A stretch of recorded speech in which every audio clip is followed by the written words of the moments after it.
Assalamualaikum warahmatullahi wabarakatuh.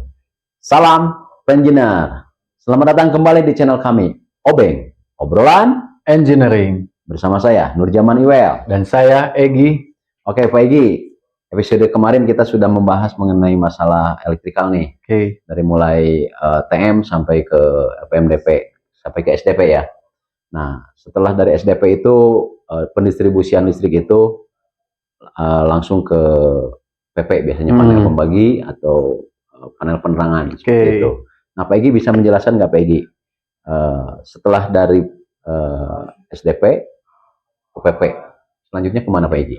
Oke, jadi gini ya, tadi mungkin sudah diceritakan gitu posisinya kemarin dari MDP masuk ke SDP, dari SDP itu masuk ke PP, bisa panel penerangan atau panel pembagi.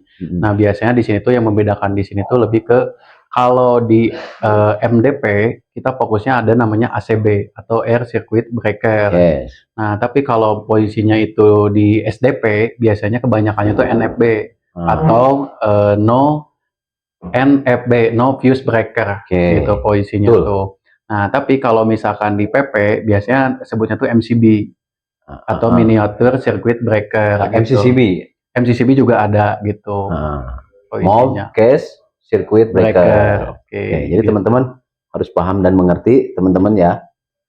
Yang pertama ada ACB, Air Circuit Breaker. Betul. Untuk teman-teman yang sudah expert, senior, pasti sudah tahu lah singkatan itu. Tapi kita informasikan kepada teman-teman beginner, gitu kan, yang baru belajar arti daripada ACB itu adalah Air Circuit Breaker. Terus selanjutnya MCCB. NFB dulu. NFB itu No Fuse Breaker. Terus selanjutnya MCCB kepanjangannya adalah Mold Case Circuit Breaker.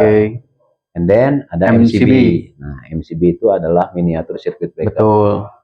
Teman-teman juga harus tahu Pak Egi, itu adalah singkatan tapi perlu itu wawasan. Betul. Ketika ditanya oleh konsumen gitu kan. Ini teman-teman engineer wajib tahu Pak Egi. Jangan sampai seorang engineer tapi tidak tahu, tidak paham artinya, dan tidak tahu juga fungsinya. Betul. Gitu kan. Nanti juga kita akan bahas mengenai hal itu secara khusus Pak Egi. Betul. Karena memang ada bagian-bagian part-part yang memang khusus panjang kalau membahas masalah itu Pak Egi. Dilanjut lagi Pak Egi. Tadi. Jadi secara garis besarnya mungkin teman-teman bisa melihat gitu ya, ketika teman-teman di suatu pekerjaan MCCB dengan MCB itu biasanya bedanya MCCB itu 3 pas. Tapi kalau MCB itu rata-rata 1 pas atau single pas lah posisinya tuh. Jadi kalau teman-teman bingung, oh ini cuma 1 berarti single pas. Oh ini 3, biasanya breakernya kalau 1 turun semua gitu posisinya. Jadi 1 paket ada 3. Nah itu disebutnya MCCB. Nah terkait itu mungkin kurang lebih seperti itu. Nah biasanya kalau kita udah masuk ke PP, panel pembagi atau panel penerangan, biasanya ada panel tambahan di dalamnya itu. Misalkan salah satunya tuh ada yang namanya kontaktor.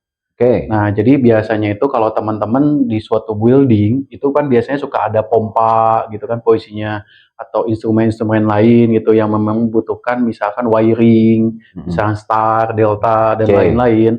Nah, itu biasanya itu pasti ada yang namanya kontaktor. Jadi biasanya tuh kontaktor, termis atau relay, timer gitu. Banyak sih lah posisinya gitu. Jadi ketika ada seperti itu kita sebut PP atau panel pembagi atau panel kontrol juga bisa gitu posisinya. Nah, itu lebih ke arah instrumen. Biasanya sistemnya itu kita sebut wiring diagram.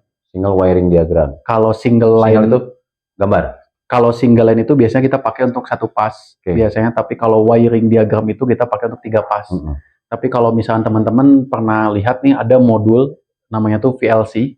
VLC di situ singkatan juga sama, program logic control.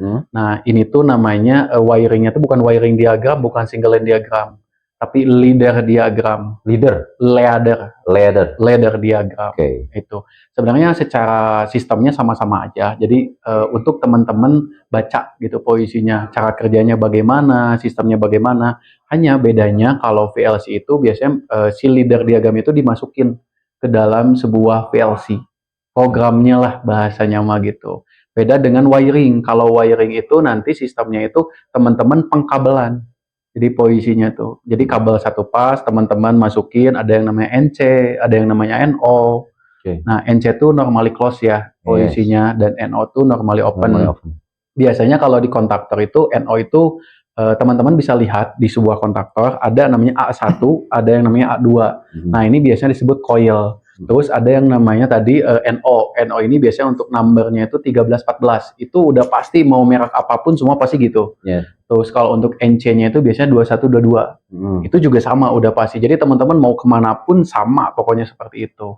Termasuk dengan OPL.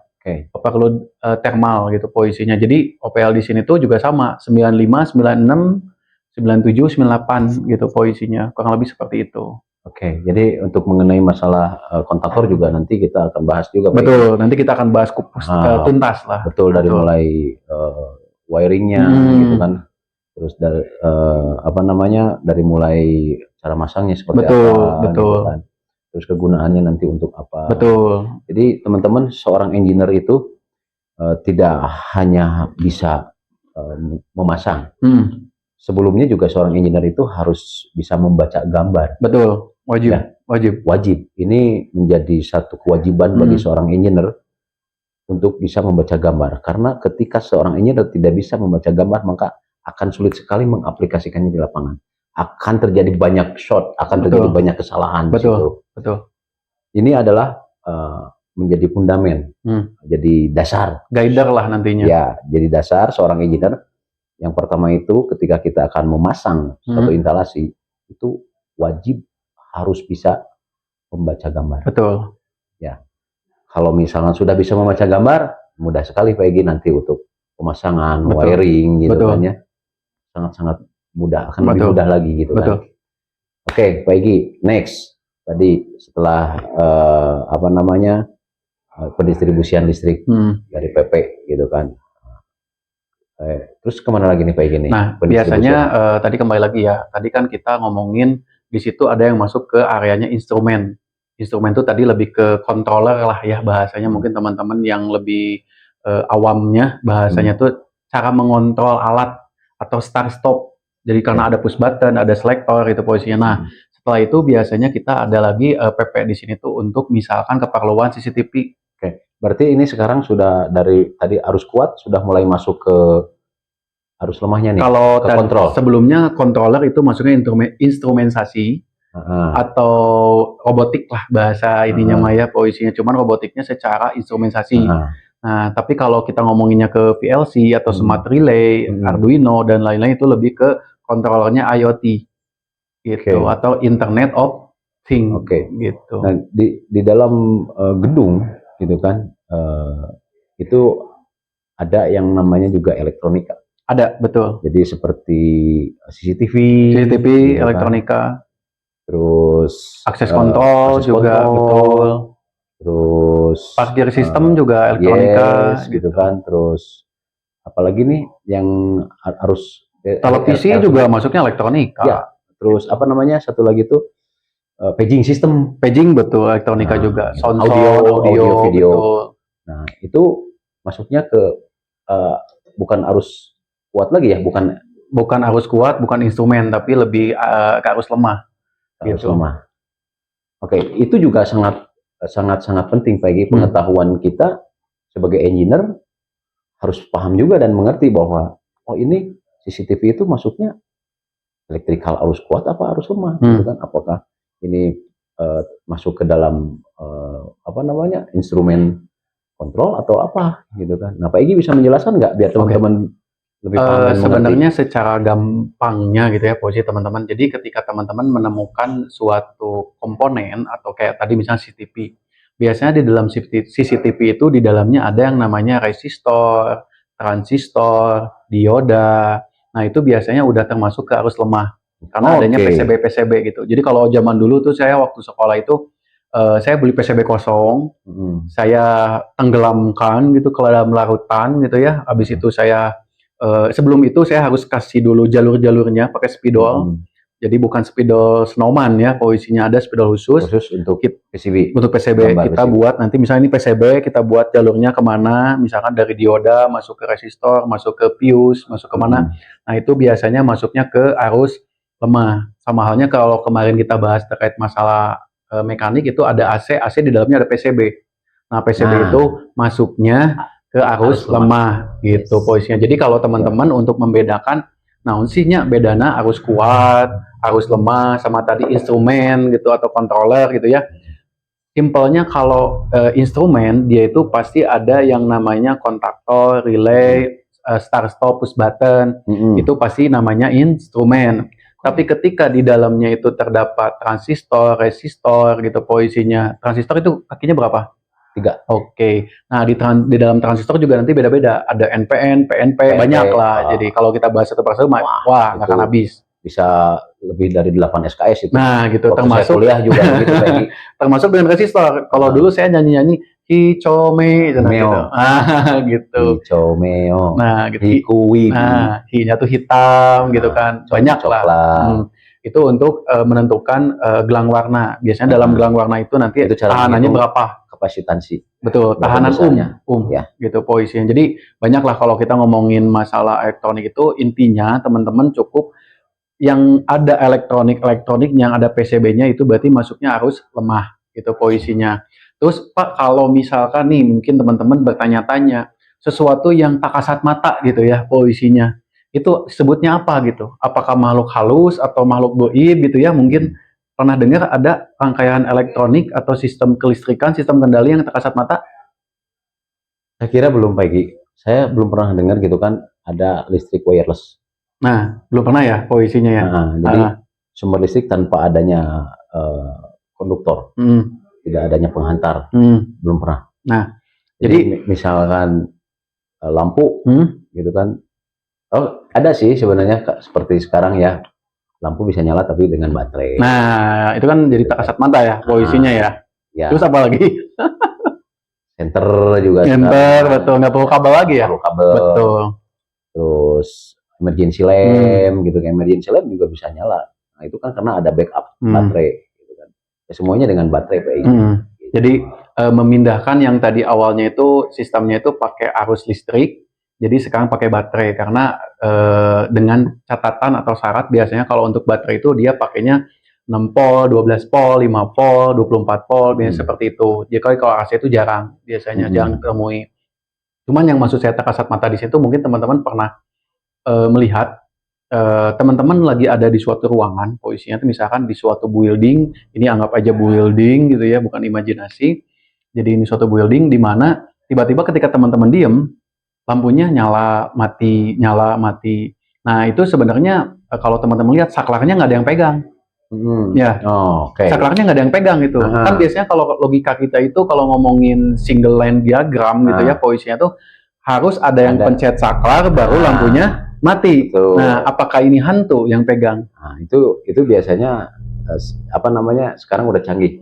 Sekarang zamannya canggih, itu ada yang namanya kontrol PG, sensor. Jadi ada sensor gerak, gitu kan. Sering kita lihat gedung yang memang sudah mengaplikasikan saving energy. Ketika kita masuk ke basement itu gelap kok, basement gelap. Betul. Gitu kan. Tapi ketika kita jalan, nyala. Tiba-tiba nyala. Itu siapa? Hantu? Itu yang jelas yang menyalakannya bukan bekas kita PG, gitu kan. Itu sensor PG. Jadi menggunakan sensor gerak. Betul. Ini merupakan salah satu saving energi juga. Betul. Banyak sekali sekarang digunakan di properti di Indonesia. Jadi teman-teman juga propertinya juga pasti ada yang seperti itu, gitu kan. Tapi masih juga banyak yang manual, gedung-gedung lama gitu kan, karena tidak mau ribet, karena itu investasinya sangat besar PG, gitu kan. Jadi teman-teman juga kalau misalkan di propertinya masih analog juga nggak apa-apa. Jadi ini sebagai bahan ilmu tambahan buat teman-teman bahwasannya sekarang itu teknologi itu ada teknologi baru terbarukan. Betul. Seorang engineer itu harus bisa mengikuti kemajuan zaman. Betul. Teknologi, apalagi teknologi kita jangan kalah sama orang-orang Cina. Ketika orang-orang Cina sudah bisa membuat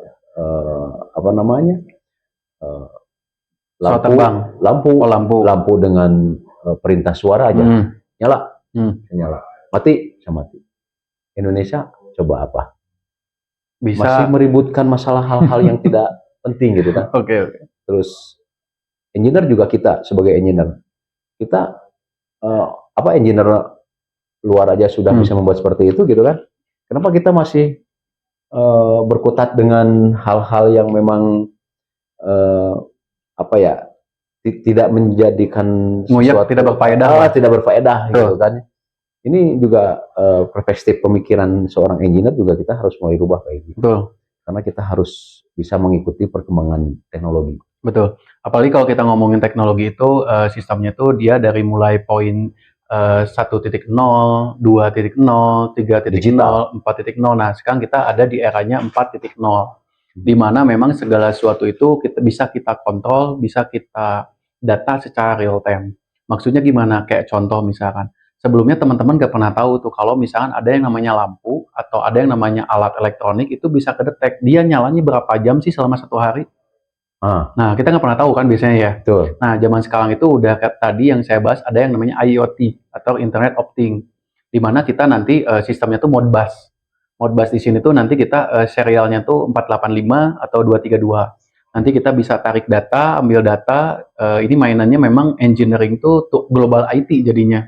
Jadi bukan hanya terkait engineering benerin mesin, enggak seperti itu. Tapi posisinya sekarang udah 4.0 atau 4.0 di mana segala sesuatunya tuh harus terdata, terdokumentasi dan real time. Secara example-nya gini, mungkin kalau teman-teman yang ada di building-nya itu pakai bus building atau automatic system. Ya, building automatic system di mana bus itu dia kan bisa mematikan area lampu yang memang teman-teman kendaki tanpa teman-teman harus jalan.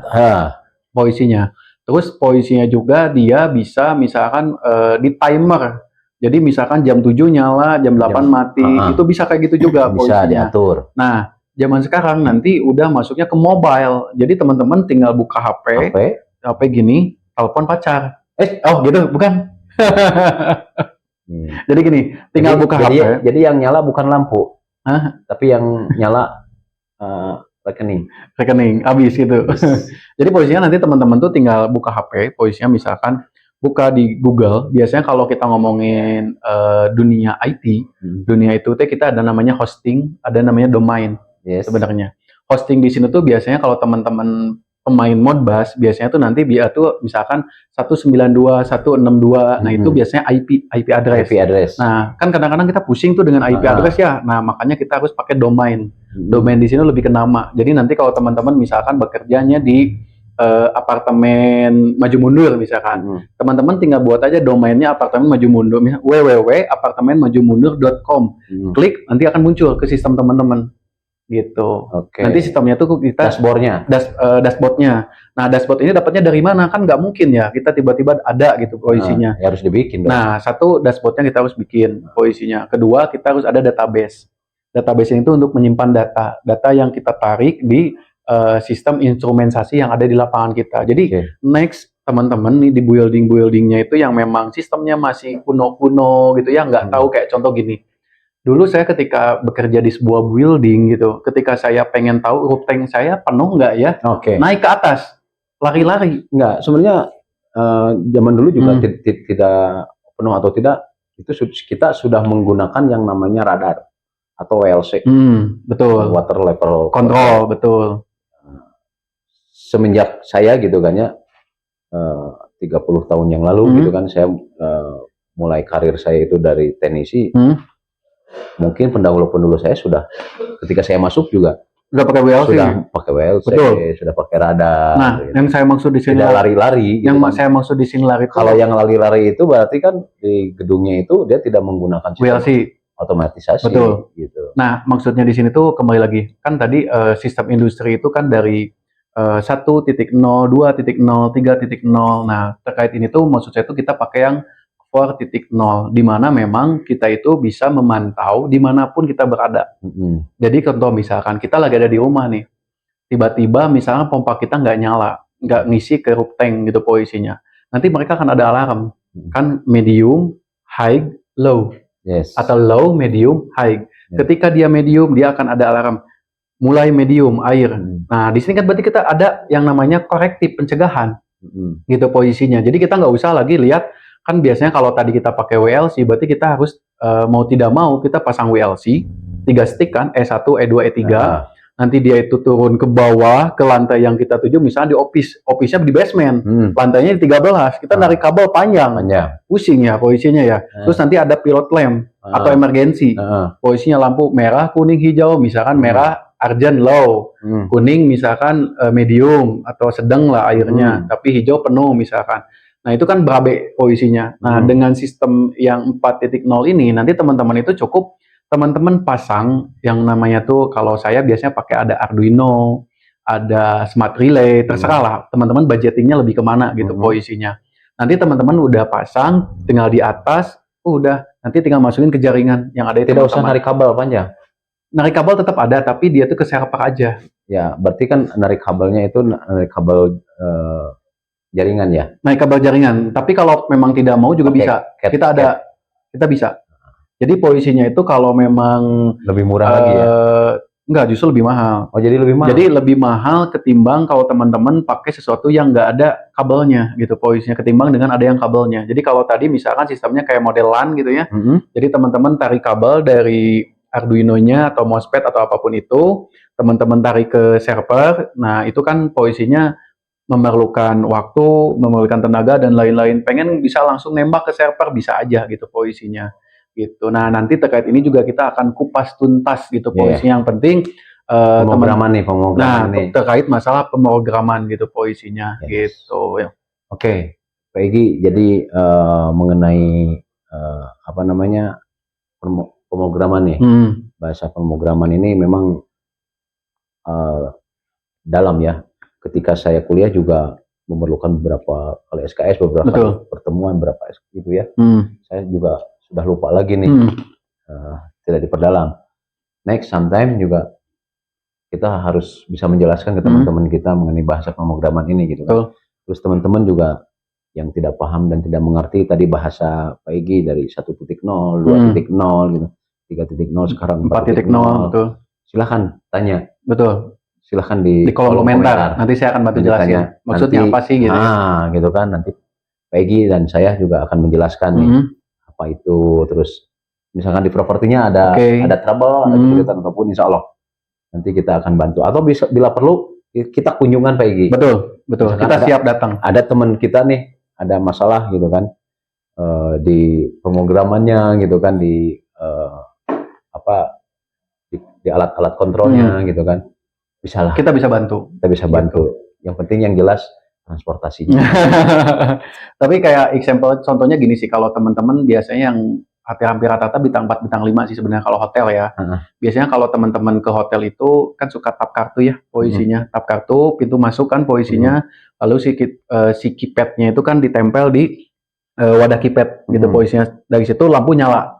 Nah, kalau teman-teman lihat di atasnya itu ada namanya Smart Relay biasanya. Kenapa Smart Relay? Kenapa nggak PLC? Nah, nanti kita akan bahas satu persatu. Nah, jadi kalau teman-teman ada masalah nih, Pak, bisa nggak Smart Relay saya misalkan diganti dengan Arduino, Raspberry, dan lain-lain, itu bisa saja gitu. Jadi untuk meminimalisir budget, yang penting fungsinya sama dan bahkan bisa lebih baik. Nah, itulah pentingnya teman-teman nonton Obeng Channel. Gitu.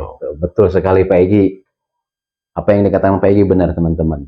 Obeng Channel memberikan salah satu ilmu pengetahuan. Betul. Gitu kan, tambahan bagi teman-teman yang sudah tahu ya. Syukur Alhamdulillah, betul. Tapi buat teman-teman yang belum tahu, gitu kan ya, kita juga harus bisa memberikan ilmu. Betul. Apa yang kita ketahui, gitu kan, kita wajib memberitahukan teman-teman. Betul. Karena ilmu yang bermanfaat, gitu. Amalan yang tidak putus-putus. Yes.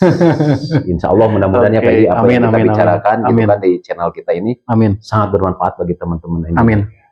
Buat teman-teman yang khususnya untuk teman-teman yang mau belajar mengenai dunia engineering. Siap. Gitu. Tadi sudah kita bahas pagi mengenai elektronik ya, elektronik gitu kan. Tadi ada CCTV gitu kan, terus ada audio video, terus ada paging system gitu kan, terus apalagi tadi fire alarm ada. Nah, Ada yang satu lagi namanya itu Pak Egy, satu lagi itu kalau di elektrik itu eh, penyalur petir. Penyalur petir, Yes. penangkal petir. Nah, ini teman-teman. Apa nih penyalur petir nih? Jadi eh, bahasa penyalur petir dengan bahasa penangkal petir nih, ini menjadi satu perdebatan juga di dunia engineering gitu kan. Polemik lah ya. Polemik. Kebanyakan teman-teman itu ketika kita memasang penyalur petir, saya nyebutnya penyalur petir, tapi teman-teman kebanyakan itu adalah penangkal petir, gitu kan. Nah kita harus luruskan. Sebenarnya penangkal petir, kalau penangkal petir yang namanya penangkal, saya pasti mental, itu penangkal. Tapi kalau penyalur, ketika ada petir, set disalurkanlah kemana? Ke bumi. Oh, tapi buminya nggak apa-apa? Nggak apa-apa. Nggak kesetrum? Bagus. Gitu. Nah, justru fungsinya itu seperti itu, Pak Egy. Jadi ini penangkal petir. Kebanyakan ngomongnya seperti itu, gitu kan. Tapi nggak apa-apa, gitu kan. Tapi wajib diluruskan juga, gitu kan, bahwa sebenarnya itu bukan penangkal. Kalau penangkal itu penangkal jodoh, gitu kan. Penangkal. Oh, mungkin penangkal di sini tuh kesannya kayak supaya nggak ada petir lewat situ, gitu seolah-olah gitu ya bahasanya ya. Gitu kan. Sebenarnya kalau misalkan ada petir juga itu disalurkan lagi. Iya. Makanya menyebutnya engineer itu adalah penyalur petir. Cuman not sih Pak, mungkin satu aja ya posisinya tambahan biar teman-teman di sini juga nggak ada yang atau di apa namanya ya tempat kerjanya pernah kejadian. Kalau kita ngomongin masalah penyalur petir atau penangkal petir apapun itu bahasanya, yang jelas itu dia kan pasti akan disalurkan ke grounding ke bawah. Yes. Nah, hati-hati jangan sampai nyatu dengan grounding yang lain. Ya, harus terpisah dengan ini pernah kejadian nih. Harus terpisah dengan grounding gedung. Betul. Harus terpisah dengan grounding elektronik. Betul. Itu harus terpisah. Betul. Nggak boleh disatuin. Betul. Nanti rusak dong. Betul. Nah itu betul. Gitu. Jadi mengenai masalah penyalur petir juga nanti kita akan bahas esok. Ya, betul. Dari mulai jenis-jenis penangkal petir, kedalamannya berapa, kerikil bagaimana, ukuran kabelnya berapa, gitu kan. Oke, Pak Egy. Oke, kita akan bahas itu. Menarik sekali ya. Benar di obengin itu. Obeng ini luar biasa. Segala ada ini. Segala ada. Pak Egy. Jadi pokoknya teman-teman nggak akan kecewa. Betul. Kalau misalnya teman-teman like and subscribe channel kita, karena di sini akan banyak sekali ilmu yang kita akan berikan kepada teman-teman semuanya. Oke, teman-teman, untuk episode hari ini kita elektrikal, kita cukupkan dulu sampai sini. Nanti selanjutnya kita akan bahas mengenai masalah-masalah yang lainnya, Pak Egy. Oke, teman-teman, jangan lupa follow, like, comment, and subscribe. Obeng, obrolan engineering. Salam engineer.